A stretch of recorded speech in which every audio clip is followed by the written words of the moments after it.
കൂടരഞ്ഞി പഞ്ചായത്തിലെ ഉടുമ്പുംപാറ വനത്തിലുണ്ടായ വൻ അഗ്നിബാധ അഗ്നിരക്ഷാസേനയുടെയും വനം വകുപ്പിന്റെയും നേതൃത്വത്തിൽ അണച്ചു. ഞായറാഴ്ച പുലർച്ചെ 2 മണിയോടെയാണ് വനത്തിലെ ഹെക്ടർ കണക്കിന് വരുന്ന പ്രദേശത്ത് വൻ അഗ്നിബാധ ഉണ്ടായത്.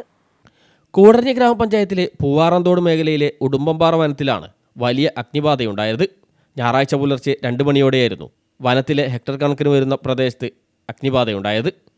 തിരുവമ്പാടി പോലീസ് വിവരമറിയിച്ചതിൻ്റെ അടിസ്ഥാനത്തിൽ മുക്കത്ത് നിന്നും സ്റ്റേഷൻ ഓഫീസർ എം അബ്ദുൽ ഗഫൂറിൻ്റെ നേതൃത്വത്തിൽ അഗ്നിരക്ഷാസേന സ്ഥലത്തെത്തുകയും വാഹനമെത്താത്ത സ്ഥലമായതിനാൽ വനത്തിലൂടെ കാൽനടയായി സഞ്ചരിച്ച് ഫയർ ബീറ്ററുകൾ ഉപയോഗിച്ച് വനവകുപ്പ് ഉദ്യോഗസ്ഥരും ഒന്നിച്ച് തീ ജനവാസ മേഖലയിലേക്ക് പടരാതെ നിയന്ത്രണ വിധേയമാക്കുകയായിരുന്നു.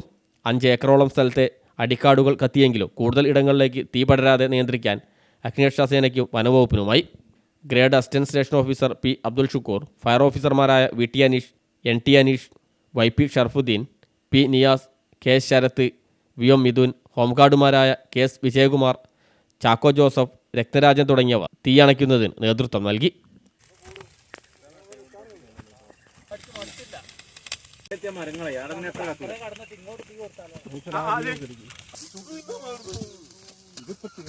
News bureau, Koodaranji.